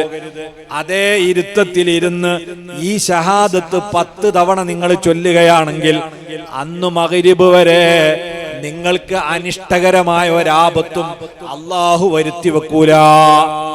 മഗ്രിബ് നിസ്കരിച്ചും അതേ സ്പോട്ടിൽ ഇരുന്ന് 10 തവണ ലാ ഇലാഹ ഇല്ലല്ലാഹു വഹ്ദഹു ലാ ശരീക ല ലഹുൽ മുൽക്കു വലഹുൽ ഹംദു യുഹ്യി വയുമീതു വഹുവ അലാ കുല്ലി ഷൈഇൻ ഖദീർ എന്ന് നിങ്ങൾ ചൊല്ലിയാൽ അന്ന് സുബഹി വരെ അള്ളാഹിന്റെ കാവലുണ്ടാകും. നമ്മളിങ്ങനെ അപകടങ്ങൾ കേൾക്കാൻ. ഇപ്പൊ റോഡൊക്കെ ഉഷാറായതോടുകൂടെ ഇന്നലെ വടകരയിൽ 4 ആളാണ് ഒന്നിച്ചു മരിക്കണം. മെനിയാന്ന് മലപ്പുറത്ത് 10 വണ്ടികൾ ഒന്നിച്ചു മുട്ടാണ് പുതിയ 6 വരി ഹൈവേയിൽ. അല്ലാഹു നമുക്കൊക്കെ കാവൽ നൽകുമാറാകട്ടെ. നമ്മൾ എത്ര ശ്രദ്ധിച്ച് വണ്ടി ഓടിച്ചിട്ടും കാര്യമില്ല, മറ്റോ ലേശം ഇങ്ങോട്ട് കറക്കിയാ പോരെ. നമ്മളെ ലൂട്ടിന് തന്നെ പോയെന്ന് പറഞ്ഞിട്ട് അതിന്റെ കുത്ത് കിട്ടിയിട്ട് അള്ളാന്റെ കാവലുണ്ടാവും. അപ്പൊ ആ കാവല് കിട്ടാൻ ഈ ദിക്ർ നമ്മൾ പതിവാക്കണം. അതുപോലെ അതിന് ശേഷം സുബ്ഹാനല്ലാഹ് അൽഹംദുലില്ലാഹ് അല്ലാഹു അക്ബർ ഒക്കെ ചൊല്ലി നമ്മൾ ദുആർക്കുന്നു. അത് കഴിഞ്ഞിട്ട് ഒരാൾ തീരുമാനിക്കുകയാണ്, ഞാൻ ഇനി എന്നും സുബഹിന്റെ ശേഷം 1000 തഹ്ലീൽ ചൊല്ലും, ലാ ഇലാഹ ഇല്ലല്ലാഹ്. അങ്ങനെ ഒരാൾ ചെല്ലും എന്ന് പറഞ്ഞാൽ അത് ബിദ്അത്താണോ അനാചാരാണോ? ഒരിക്കലും അനാചാരമല്ല, അത് മതം അംഗീകരിച്ച സംഗതിയാണ്. കാരണം മുത്തനബി തങ്ങൾ പറഞ്ഞത് കാണാം, മൻ സന്ന ഫിൽ ഇസ്ലാമി സുന്നത്തൻ ഹസന. ഇസ്ലാമിൽ ആരെങ്കിലും ഒരു നല്ല മാതൃക കാണിച്ചാൽ കാന ലഹു അജ്റുഹു, അതിന്റെ കൂലി അവന് കിട്ടും. മാത്രമല്ല വ അജ്റു മൻ അമിലഹ മിൻ ബഅദിഹി മിൻ ഗൈരി അൻ യൻഖുസ മിൻ അജ്രിഹി ശൈഅ. ആര് അവനെ അനുകരിച്ച് ഇതുപോലെ ചെയ്യുന്നുവോ അവരുടെ കൂലിയുടെ ഒരു പങ്കും ഇവന് കിട്ടും, അവരുടെ തൊട്ടും കുറക്കാതെ. അപ്പൊ നമ്മള് മതം നിരോധിച്ച സമയത്തല്ലാതെ, അല്ലെങ്കിൽ മതം കൽപ്പിച്ച ഒന്നിനെ മാറ്റിമറിക്കാതെ, മതം പൊതുവിൽ പ്രോത്സാഹിപ്പിച്ച ഒരു പുണ്യകർമ്മത്തെ പ്രയോഗവൽക്കരിക്കാൻ ഒരു സിലബസ് ഉണ്ടാക്കുന്നതും ഒരു ടൈം ടേബിൾ ഉണ്ടാക്കുന്നതും മതം അംഗീകരിച്ചിട്ടുള്ളതാണ്. അതാണിത്. അതിന്റെ മറ്റൊരു ഉദാഹരണമാണ് മുത്തുനബി പറഞ്ഞു, വെള്ളിയാഴ്ച രാവ് വലിയ ശ്രേഷ്ഠതയുള്ള രാവാണ് വെള്ളിയാഴ്ച ദിവസം, രാവും പകലും. അന്ന് സ്വലാത്ത് ധാരാളം വർദ്ധിപ്പിക്കണം എന്ന് ഒരുപാട് ഹദീസിൽ കാണാം. പക്ഷെ അത് ചൊല്ലിക്കിട്ടണ്ടേ, പ്രയോഗവൽക്കരിക്കണമെങ്കിൽ എന്തു വേണം? നമ്മൾ അതിനൊരു സമയം എണ്ണൊക്കെ വെക്കണം. അപ്പൊ ഒരു മഹല്ല് ജമാഅത്തിന്റെ കമ്മിറ്റിക്കാർ മീറ്റിംഗ് കൂടി തീരുമാനിച്ച് നമുക്കൊരു കാര്യം ചെയ്യാം, വെള്ളിയാഴ്ച രാവ് ഇശാ മഗ്‌രിബിന്റെ ഇടയിൽ ഒരു 100 സ്വലാത്തില്ല മമ്പർത്തൊക്കെ എന്നാ നമുക്ക് കാണാം. മലബാറിലൊക്കെ എല്ലാ പള്ളിയിലും ഉണ്ടാവും. സല്ലല്ലാഹു അലാ മുഹമ്മദ് സല്ലല്ലാഹു അലൈഹി വസല്ലം, സിമ്പിളായ സ്വലാത്ത. ഇത് 100 വട്ടം അവിടെ ഇരുന്ന് മഗ്‌രിബിന്റെ ദിക്റും ദുആഒക്കെ കഴിഞ്ഞിട്ട് ചൊല്ലാണ്. അങ്ങനെ ചൊല്ലാൻ തീരുമാനിച്ചാൽ അങ്ങനെ ഒരു 100 വട്ടം സ്വലാത്ത് മദീനയിൽ നബിതങ്ങൾ ചെയ്തിരുന്നോ എന്ന ചോദ്യത്തിന് യാതൊരു പ്രസക്തിയില്ല. കാരണം എന്താ? അത് അല്ലാഹും റസൂലും നമുക്ക് സമ്മതം തന്നിട്ടുള്ള കാര്യമാണ്. അത് നമുക്ക് വിട്ടു തന്നതാണ്. പ്രയോഗവൽക്കരിക്കാൻ വേണ്ടി ഒരു രൂപം രീതി നമുക്ക് ഉണ്ടാക്കാം. അതേ കൂട്ടത്തിൽപ്പെട്ടതാണ് ഹദ്ദാദ് റാത്തീബ്. ഹദ്ദാദ് റാത്തീബിലുള്ള മുഴുവൻ ദിക്റുകളും അവിടെ ഓതുന്ന സൂറത്തുകളും അത് പ്രമാണങ്ങളിലുള്ളതാണ്, പുണ്യം പറഞ്ഞ ദിക്റുകളാണ്. അത് പ്രയോഗവൽക്കരിക്കാൻ മതം നിർദ്ദേശിച്ച് തന്നിട്ടുള്ള, മതം അനുവദിച്ച് തന്നിട്ടുള്ള ഒന്നാണ്. നമുക്ക് ഒരു ടൈം ടേബിൾ ഉണ്ടാക്കാം, അതിന് ഒരു സിലബസും ഉണ്ടാക്കാം. മഹാനായ അബ്ദുല്ലാഹിൽ ഹദ്ദാദ് റളിയല്ലാഹു അൻഹു അതാണ് ചെയ്തിട്ടുള്ളത്. മഹാനവറുകൾ അതിനൊരെണ്ണം നിശ്ചയിച്ചു തന്നു. ഇശാ ജമാഅത്ത് കഴിഞ്ഞിട്ട് അത് ചൊല്ലാൻ വേണ്ടി നിർദ്ദേശിച്ചു തന്നു. അതുകൊണ്ട് മഹാനവർക്ക് അതിന്റെ കൂലി കിട്ടുന്നു മാത്രമല്ല, ഏതൊക്കെ പള്ളിയിൽ ഹദ്ദാദ് ഇല്ലെന്നുവോ അതിന്റെ ഒക്കെ ഒരു പങ്കാർക്ക് കിട്ടും, ഹദ്ദാദ് തങ്ങൾക്ക് ലഭിക്കും. അപ്പൊ ഈ രീതിയിൽ തങ്ങളാ അൽഹംദുലില്ലാഹ് സയ്യിദ് മസ്ഊദ് തങ്ങൾ, അതുപോലെ മുഹമ്മദ് ഫാസിൽ നൂറാനി സഖാഫി നമ്മുടെ വേദിയെ ധന്യമാക്കിയിരിക്കുന്നു.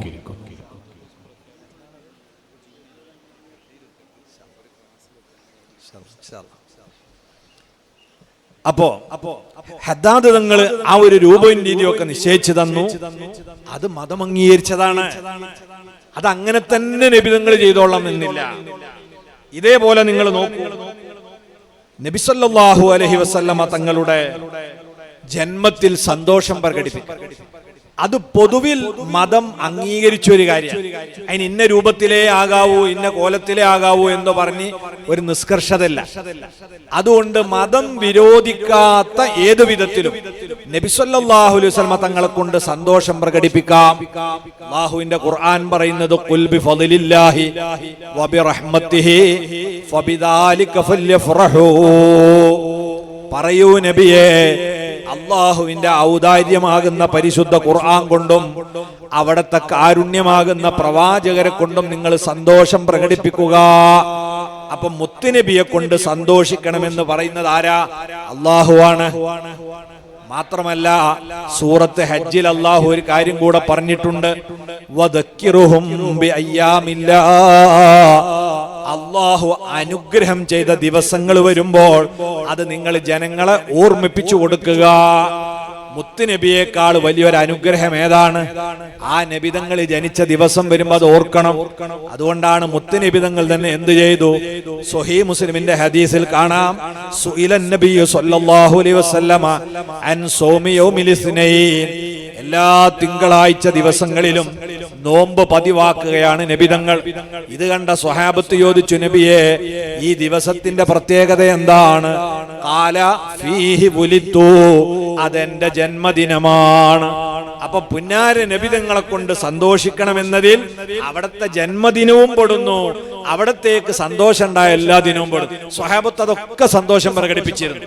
നിങ്ങൾ നോക്കൂ, മദീനയിലേക്ക് നബിതങ്ങൾ വന്നു എന്നത് സ്വഹാബാക്കൾ എത്രമാത്രം സന്തോഷിപ്പിച്ച സംഗതിയാ അല്ലെ? അതിനുവേണ്ടി ദിവസങ്ങളോളം ചുട്ടുപൊള്ളുന്ന വെയിലത്ത് അവർ കാത്തു നിന്നിരുന്നു. അങ്ങനെ നബിതങ്ങൾ മദീനയിലേക്ക് വരുന്നു.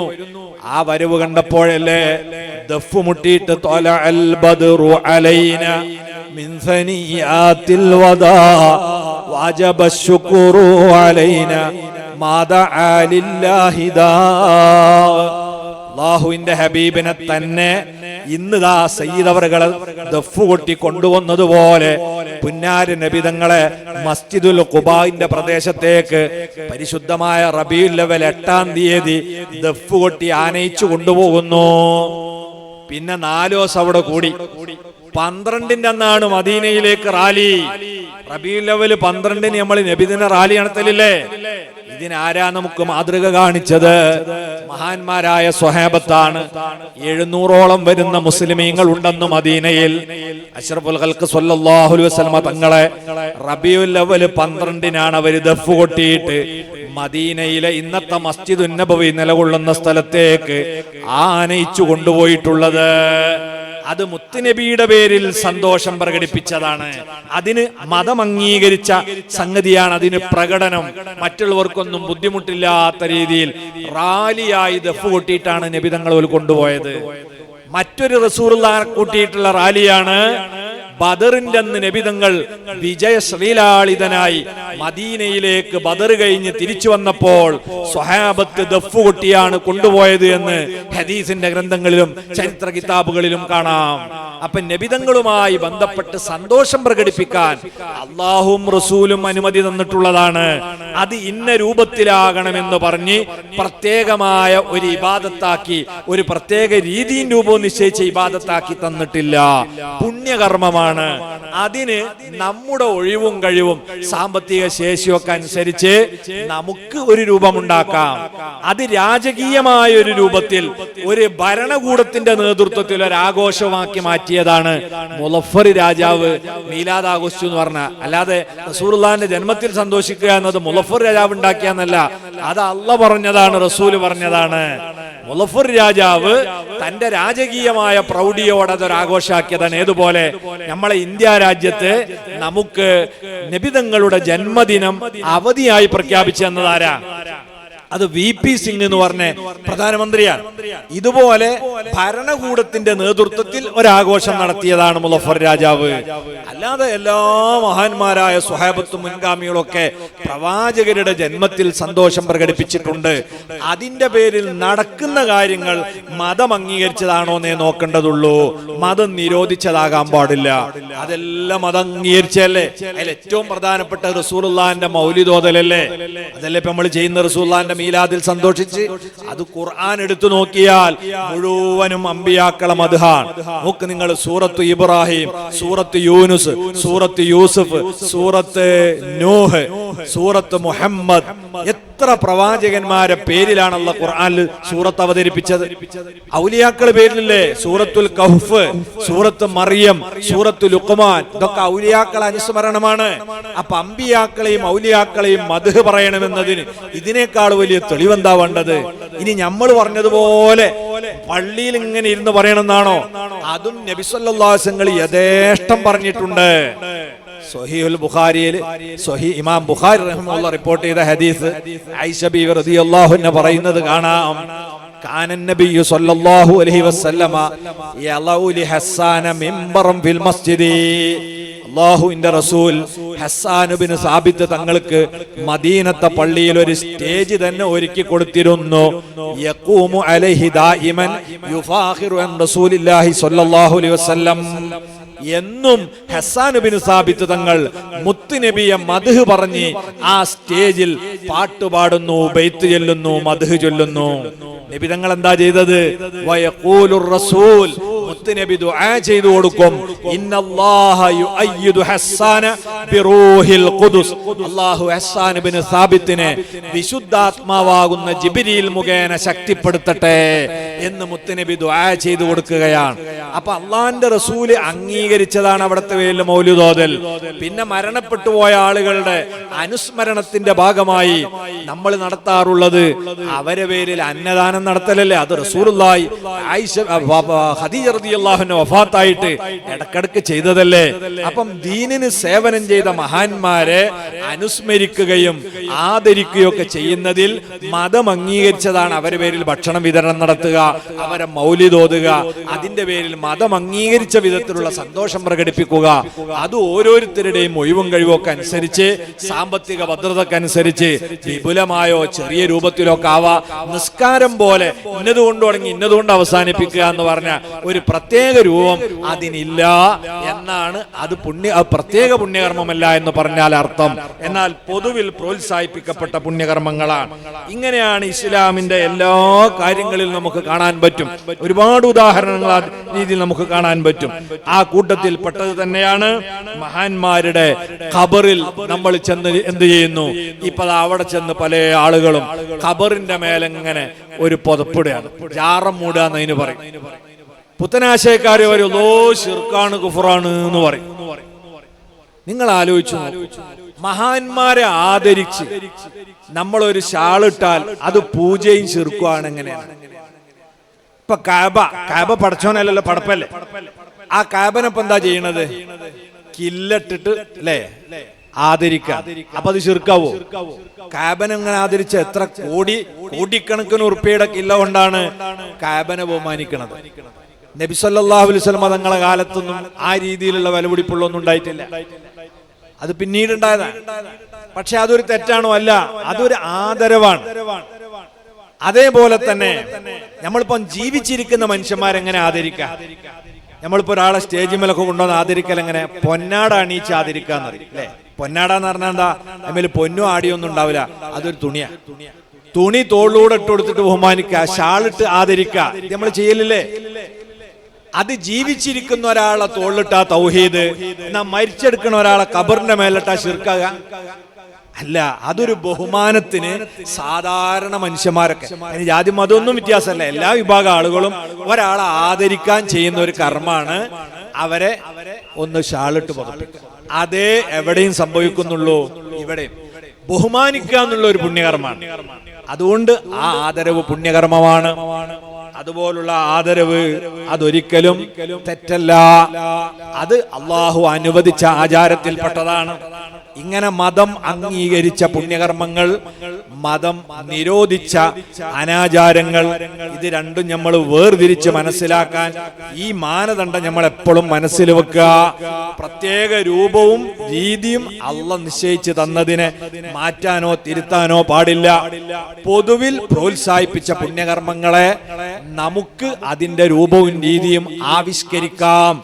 ആ സ്വാതന്ത്ര്യം ഇല്ല എന്നൊരാൾ പറഞ്ഞാൽ പിന്നെ ഇസ്ലാമിന് ഒരു പുരോഗതി ഉണ്ടാവില്ല, ഒരടി മുന്നോട്ട് പോകാൻ കഴിയില്ല. നിങ്ങൾ ആലോചിച്ച് നോക്കൂ, നബിതങ്ങളുടെ കാലത്ത് ഇതുപോലെ ജാമിയകളുണ്ടോ, കുല്ലിയകളുണ്ടോ, മദ്രസകളുണ്ടോ? ഇല്ലല്ലോ. പിന്നെ അത് നമ്മൾ ഉണ്ടാക്കണ എങ്ങനെയാണ്? എന്തിന്റെ അടിസ്ഥാനത്തിലാ? ഇൽമു പഠിപ്പിക്കുക എന്നൊരു പുണ്യകർമ്മ. അതിന് ഇന്ന രീതിയേ ആകാവൂന്ന് മതം പറഞ്ഞിട്ടില്ല.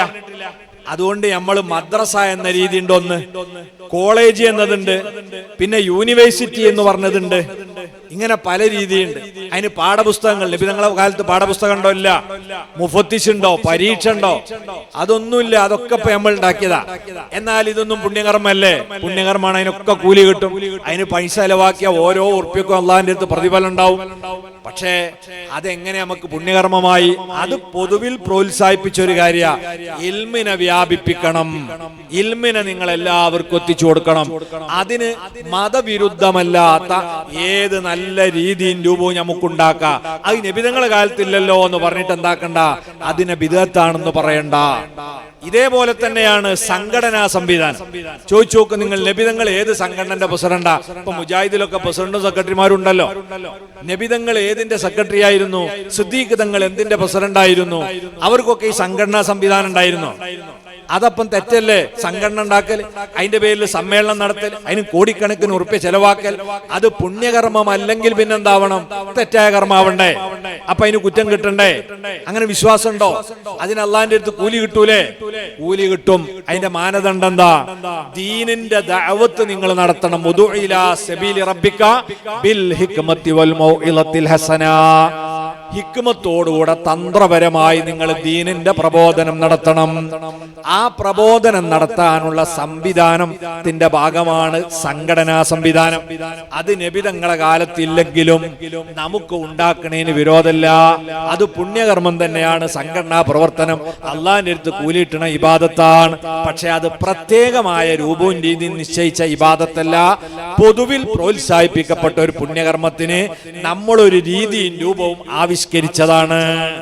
അപ്പൊ അത് തെറ്റാണെന്ന് പറഞ്ഞാൽ പിന്നെ ഈ മതത്തെ നമുക്ക് എങ്ങനെ മുന്നോട്ട് കൊണ്ടുപോകാൻ പറ്റും? അപ്പൊ അതാണ് ബിദ്അത്തുകാർക്ക് പറ്റിയ ഏറ്റവും വലിയ അപകടം. അവര് പുണ്യകർമ്മങ്ങളെ മനസ്സിലാക്കുന്നിടത്ത് ബിദ്അത്തിനെ മനസ്സിലാക്കുന്നവർക്ക് അടിസ്ഥാനപരമായ പിഴവ് സംഭവിച്ചു. അങ്ങനെ പുണ്യകർമ്മങ്ങളായ കാര്യങ്ങളൊക്കെ കയറി ബിദ്അത്താണ്, അനാചാരാണ് എന്ന് പറഞ്ഞ് ഇങ്ങനെ കുഴപ്പമുണ്ടാക്കുന്നു. അതേ സമയത്ത് പല പുണ്യകർമ്മമായി മതം പ്രത്യേകം വെച്ചതിനൊക്കെ മാറ്റിയിട്ട് അവര് പുതിയ രീതി ആവിഷ്കരിച്ച് ബിദ്അത്ത് പ്രചരിപ്പിക്കുന്നു. എന്നാൽ ആദിയായ നാട്ടു നടപ്പിലുള്ള കുറെ അനാചാരങ്ങളുണ്ട്. ആ അനാചാരങ്ങൾ ചിലപ്പോൾ ഇബാദത്തിലും കടന്നുകൂടും, ചില സ്ഥലത്ത് പുണ്യകർമ്മങ്ങളിലേക്ക് കടന്നുകൂടും. അതിന് ആരാണ് ഉത്തരവാദി എന്ന് വെച്ചാൽ അത് ചെയ്യുന്നവരാ ഉത്തരവാദി. നമ്മളൊരു ഇസ്ലാമിക ഭരണമുള്ള നാട്ടിലൊന്നല്ലല്ലോ ജീവിക്കുന്നത്. നമുക്ക് പറയാനല്ലാതെ ആരെയും തടയാനും കൈകാര്യം ചെയ്യാനൊന്നും അധികാരമുള്ള നാടല്ലല്ലോ നമ്മളെ നാട്. നമ്മൾ പറയുകയാണ്. ചില ആളുകളൊക്കെ മഖബറുകളിൽ ചെന്ന് നമുക്ക് കാണാം, ചിലരവിടെ പോയി സുജൂദ് ചെയ്യും. അത് അറിവില്ലാത്തത് കൊണ്ട് സംഭവിക്കുകയാണ്. മഹാനവരുടെ ബർക്കത്തുണ്ട്, അല്ലാഹു നമുക്ക് ഇസ്സത്ത് നൽകുമാറാകട്ടെ. മഹാനവറുകളുടെ ഒക്കെ മക്കാമിൽ നമ്മൾ ചെന്നാൽ ചില ആളുകൾ കാണാം അവിടെ ഇങ്ങനെ കിടന്ന് ആദരിക്കുന്നു. അത് കാണുമ്പോൾ നമ്മൾ കരുതുക അതൊക്കെ മുസ്ലിങ്ങളാണെന്ന്. അല്ല, എല്ലാവരും ഒന്നും മുസ്ലിങ്ങളല്ല. അമുസ്ലിം സുഹൃത്തുക്കളുടെ ഒരാചാരമുണ്ട്. അവർ കാല് വന്നിക്കുക എന്ന് പറയും. നമ്മുടെ നാട്ടിലൊക്കെ പുതിയാപ്പിള ഇറങ്ങുന്ന സമയത്ത് അവരച്ഛന്റെ കാല് വന്നിക്കൽ എങ്ങനെ? കാലിന്റെ അടുത്ത് ഇങ്ങനെ പോയി വീണ് കിടക്കല. അതേപോലെ മക്കാമിലെ ഉമ്മരപ്പടിന്റെ അടുത്ത് ഇങ്ങനെ കിടക്കും. ഇത് കണ്ടിട്ട് ചില മദ്രസ് പോകാത്ത മുസ്ലിങ്ങൾ എന്ത് ചെയ്യും? അവര് മക്കാം വെച്ച് ഓൾക്ക് കടക്കൽ വരികയല്ലോ, ഓല് പോയി സുജൂദ് ചെയ്യും. അങ്ങനെയാണ്. അപ്പൊ തൊപ്പിട്ടിട്ടുണ്ടാവും. അത് ചിലപ്പോൾ മുസ്ലിം ആയിക്കോളുന്നില്ല. അത് അവിടെ കാജാർ ആ പോരിനെ വെക്കുന്ന എല്ലാവരും ഒരു തൊപ്പി വാങ്ങിയിട്ട് വരും. അങ്ങനെയാണല്ലോ ഓരോ സ്ഥലത്തും ആ വേഷം ധരിച്ചു പോകാന്നുള്ള രീതി പലയിടത്തുണ്ട്. അതൊക്കെ മുസ്ലിങ്ങൾ തന്നെ ആയിക്കോളൊന്നൊന്നുമില്ല. അപ്പൊ ഇങ്ങനെ അറിവില്ലാത്ത ആളുകൾ ചെയ്യുന്ന കാര്യം പലതുണ്ട്. ഇപ്പൊ കല്യാണത്തിന്റെ ആചാരത്തിന് സുന്നി അസുന്നി എന്ന വ്യത്യാസം ഉണ്ടോ? അവിടെ പലരും പല ദുരാചാരം ചെയ്യുന്നില്ലേ? കല്യാണത്തിന്റെ തലേന്നൊക്കെ ഓരോ വീട്ടിൽ ചെന്ന് നോക്കിയാൽ മതം അംഗീകരിക്കാത്ത തന്നെ എത്രയോ ആചാരങ്ങൾ അവിടെ കടന്നുകൂടുകയാണ്. അതിൽ ദുർവ്യയങ്ങളുണ്ട്, ഹറാമായ കാര്യങ്ങളുണ്ട്, കറാഹത്തായ കാര്യങ്ങളുണ്ട്, പലതുണ്ട്. ചിലതൊക്കെ ഹലാലായ സംഗതികളുണ്ട്. അപ്പം അങ്ങനെ വരുന്ന അനാചാരങ്ങളെ നമ്മൾ ശരിക്ക് ശ്രദ്ധിക്കണം. അത് അതിന്റെ ബർക്കത്തിനെ ചോർത്തിക്കളയും. ഇപ്പം നമ്മളൊരു മക്കാമിൽ നടക്കുന്ന പുണ്യകർമ്മങ്ങൾ, ആ പുണ്യകർമ്മങ്ങളിലൂടെ നമ്മളെ മഹാന്മാരുടെ പൊരുത്തവും അവരുടെ നാളെ പരലോകത്തെ ശഫായത്തും ഇതൊക്കെ നമുക്ക് ലഭിക്കുമെന്ന പ്രതീക്ഷയോടെ നമ്മൾ നടത്തുമ്പോൾ അതിലേക്ക് അനാചാരങ്ങൾ കടന്നുകൂടിയാൽ ആ ബർക്കത്ത് ചോർന്നു പോകും. അതിന്റെ പേരിൽ പിന്നെ എന്തൊക്കെ സംഭവിക്കും? അവർക്കിടയിൽ തന്നെ അനൈക്യങ്ങളും ഫിത്തനകളും ഒക്കെ ഉണ്ടാവും. അതൊക്കെ വരാതിരിക്കണമെങ്കിൽ ദീനിന്റെ കാര്യത്തിൽ കർശനമായ നിലപാട് സ്വീകരിച്ച് മതം അംഗീകരിച്ച രീതിയിൽ തന്നെ നടത്തുകയാണെങ്കിൽ വലിയ ബർക്കത്ത്, ഈ പ്രദേശത്തിന് വലിയ പുരോഗതി അതെല്ലാം ഉണ്ടായിത്തീരും. അപ്പൊ ആ കാര്യങ്ങളൊക്കെ നമ്മൾ ശ്രദ്ധിച്ച് നേർച്ചകളിലുള്ള അനാചാരങ്ങൾ നമ്മൾ മാറ്റി നിർത്തണം, ആചാരങ്ങളെ നിലനിർത്തണം, കല്യാണങ്ങളിലുള്ള അനാചാരങ്ങളെ മാറ്റണം, ആചാരങ്ങളെ നിലനിർത്തണം. ഇങ്ങനെ തെറ്റുകളെ തെറ്റായി തിരിച്ചറിഞ്ഞ് തിരസ്കരിക്കുകയും നന്മകളെ നമ്മൾ പുനഃസ്ഥാപിക്കുകയും ചെയ്തുകൊണ്ട് പരിശുദ്ധമായ ഇസ്ലാമിന്റെ തനിമ നിലനിർത്തി നമ്മൾ മുന്നോട്ട് പോകണം. എല്ലാ ദുരാചാരങ്ങളിൽ നിന്നും നമ്മൾ മാറി നിൽക്കണം. അല്ലാഹുവിന്റെ ഹബീബ് ഗൗരവത്തോടെ പറഞ്ഞത് കാണാം. ആരെങ്കിലും അല്ലാഹുവിന്റെ ദീനിൽ മതത്തിൽ പെടാത്ത വല്ലതും കടത്തിക്കൂട്ടി കൊണ്ടുവന്നാൽ ഫഹുവ റദ്ദുൻ, അവനെയും അവനാ കൊണ്ടുവന്ന ആശയത്തെയും തള്ളപ്പെടേണ്ടതാണ്. മതത്തിന്റെ അംഗീകാരമില്ലാത്തത് കൊണ്ടുവന്നാലാണ്. മതം അംഗീകരിച്ച കാര്യം പ്രയോഗവൽക്കരിക്കാൻ, രൂപവും രീതിയും ആവിഷ്കരിക്കാൻ സ്വാതന്ത്ര്യം തന്നതാണെങ്കിൽ അത് നമുക്ക് ചെയ്യാവുന്നതാണ്. അങ്ങനെ ചെയ്ത കാര്യങ്ങളുടെ ഉദാഹരണങ്ങളെയാണ് ഞാൻ അവസാനം പറഞ്ഞത്. അപ്പൊ ആ രീതിയിൽ അള്ളാഹുവിന്റെ ദീനിന്റെ നല്ല ആചാരങ്ങളെ നിലനിർത്തി തെറ്റായ ദുരാചാരങ്ങളെ നമ്മൾ മാറ്റി അള്ളാഹുവിന്റെ ദീനിനെ അതിന്റെ തനിമയോടെ നിലനിർത്തണം. അർഹമുർ റഹീമീനായ റബ്ബ് നമുക്കതിന് തൗഫീഖ് നൽകുമാറാകട്ടെ. അൽഹംദുലില്ലാഹി റബ്ബിൽ ആലമീൻ. അല്ലാഹുമ്മ സ്വല്ലി അലാ സയ്യിദിനാ മുഹമ്മദിൻ വഅലാ ആലി സയ്യിദിനാ മുഹമ്മദ്. അർഹമുർ റഹീമീനായ അൽ മലിക്കുൽ ജബ്ബാറായ റബ്ബേ, സാദാത്യങ്ങളുടെ, ആലിമീങ്ങളുടെ, ചെറിയ മക്കളുടെ, പ്രായം ചെന്നവരുടെ, ഒരുപാട് തഹജ്ജുദ് നിസ്കരിക്കുന്ന സഹോദരിമാരുടെ സാന്നിധ്യമുള്ള വലിയ മജ്ലിസാണ്. ഈ മജ്ലിസിനെ നീ സ്വീകരിക്കണേ റഹ്മാനെ. ഇനിയും പ്രഗൽഭരായ ഉസ്താദുമാർ ഇവിടെ വയലു പറയാനുണ്ട്, സയ്യിദുമാര് ദുആ ചെയ്യാനുണ്ട്. ഈ മജ്ലിസിനെ നീ കബൂലാക്കണേ റഹ്മാനെ. ഇവിടെ അന്ത്യവിശ്രമം കൊള്ളുന്ന മഹാനായ സയ്യിദ് മദനി തങ്ങളുടെ ബർക്കത്ത് കൊണ്ട് ഞങ്ങളെ ഈമാൻ നീ ശക്തിപ്പെടുത്തണേ അല്ലാഹ്. തഖ്വ ഏറ്റിത്തരണേ അല്ലാഹ്. ഇബാദത്തിനോടുള്ള താല്പര്യം നീ വർദ്ധിപ്പിക്കണേ റഹ്മാനെ. മഹാനായ താജുൽ ഉലമ, അവിടുത്തെ മകനായിരുന്ന മഹാനായ തങ്ങളവറുകളൊക്കെ ഞങ്ങളോട് വിട പറഞ്ഞു പോയി. അവരാണ്ടിന്റെ സമയം വരികയാണ് റബ്ബേ. അവരൊക്കെ ദറജ നീ ഏറ്റിക്കൊടുക്കണേ റഹ്മാനെ. അവരെ മദദ് കൊണ്ട് നീ ഞങ്ങളെ സഹായിക്കണേ അല്ലാഹ്. റബ്ബേ, ഈ മജ്ലിസിൽ പല ഉദ്ദേശങ്ങളും മനസ്സിൽ കരുതി വന്നവർ, നേർച്ച നൽകിയവർ, സംഭാവന ചെയ്തവർ, എല്ലാവരുടെ ഖൈറായ ഉദ്ദേശങ്ങളും നീ സാധിപ്പിച്ചു കൊടുക്കണേ റഹ്മാനെ. എല്ലാവരുടെയും ഈമാൻ ശക്തിപ്പെടുത്തി കൊടുക്കണേ അല്ലാഹ്. തഖ്വ ഏറ്റിക്കൊടുക്കണേ അല്ലാഹ്. കടങ്ങളെ വീട്ടിക്കൊടുക്കണേ റഹ്മാനെ. ഏത് രോഗമാണെങ്കിലും നീ ശിഫയാക്കി തരണേ അല്ലാഹ്. കുടുംബത്തിൽ സമാധാനവും ഒരുമയും ഐക്യവും നിലനിർത്തണേ റഹ്മാനെ. നല്ല ജോലിയുള്ളവർക്ക് അത് നിലനിർത്തി കൊടുക്കണേ അല്ലാഹ്. ഇല്ലാത്തവർക്ക് ഖൈറായ ജോലി നൽകണേ റഹ്മാനെ. ഗർഭിണികൾക്ക് സുഖപ്രസവം നൽകണേ അല്ലാഹ്. വിവാഹ പ്രായമെത്തിയവർക്ക് ഖൈറായ ഇണകളെ കൊടുക്കണേ റഹ്മാനെ. കച്ചവടം, കൃഷി, മത്സ്യബന്ധനം, പല തൊഴിലിലും ഏർപ്പെട്ടവരുണ്ട്. എല്ലാവർക്കും നീ ബർക്കത്ത് ചൊരിയണേ അല്ലാഹ്. റബ്ബേ, മക്കളില്ലാത്തവർക്ക് സ്വാലിഹീങ്ങളായ കുട്ടികളെ കൊടുക്കണേ റഹ്മാനെ. വിവാഹം നിശ്ചയിക്കപ്പെട്ടവർക്ക് അത് ഭംഗിയാക്കി കൊടുക്കണേ അല്ലാഹ്. വിവാഹ പ്രായമെത്തിയവർക്ക് ഖൈറായ ഇണകളെ കൊടുക്കണേ അല്ലാഹ്. വീടും സ്ഥലവും ഇല്ലാത്തവർക്ക് യോജിച്ച വീടും പറമ്പും നൽകണേ റഹ്മാനെ. വിദേശ രാജ്യങ്ങളിൽ ഞങ്ങൾക്ക് വേണ്ടി അധ്വാനിക്കുന്ന ഒരുപാട് ആളുകളുണ്ട്. നീ അവർക്ക് തുണയാകണേ അല്ലാഹ്. റബ്ബേ, ഇവിടുത്തെ ഭരണാധികാരികളെ നീ ശക്തിപ്പെടുത്തണേ റഹ്മാനെ. ഈ സ്ഥാപനത്തെയും സംരംഭത്തെയും ഒക്കെ സഹായിക്കുന്നവരുണ്ട്. അതുപോലെ മാറി മാറി വരുന്ന ഗവൺമെന്റുകളൊക്കെ ഇതിനോട് നല്ല മനസ്സോടെ സഹായിക്കുന്നവരാണ്. അവർക്കൊക്കെ നീ അഭിവൃദ്ധി കൊടുക്കണേ റഹ്മാനെ. റബ്ബേ, ഈ സ്ഥാപനത്തെ മുന്നോട്ട് കൊണ്ടുപോകുന്നതിൽ കഠിനാധ്വാനം ചെയ്യുന്ന ഇവിടുത്തെ കമ്മിറ്റി ഭാരവാഹികൾ, ഹനീഫ് ഹാജി അടക്കം, ഞങ്ങളെ സഖാഫി ഉസ്താദ് അടക്കം, ഖജാൻജി ഉൾപ്പെടെ മറ്റു ഭാരവാഹികൾ, മെമ്പർമാർ, നാട്ടുകാർ, എല്ലാവർക്കും നീ ഖൈറും ബർക്കത്തും ഏറ്റിക്കൊടുക്കണേ റഹ്മാനെ. അവസാനം ആഖിബത്ത് നന്നായ മരണം തരണേ അല്ലാഹ്. നാളെ ജന്നാത്തുൻ നഈമിൽ കുടുംബസമേതം അവരെയും ഞങ്ങളെയും നീ ഒരുമിച്ച് കൂട്ടണേ റഹ്മാനെ. റബ്ബനാ തഖബ്ബൽ മിന്നാ വലാ തറുദ്ദന്നാ ഖായിബീൻ. ആമീൻ ബിറഹ്മതിക യാ അർഹമർ റഹീമീൻ. വസല്ലല്ലാഹു വസല്ലമ അലാ സയ്യിദിനാ മുഹമ്മദ് വആലിഹി വസഹ്ബിഹി അജ്മഈൻ. വൽഹംദുലില്ലാഹി റബ്ബിൽ ആലമീൻ. ആചാരങ്ങൾ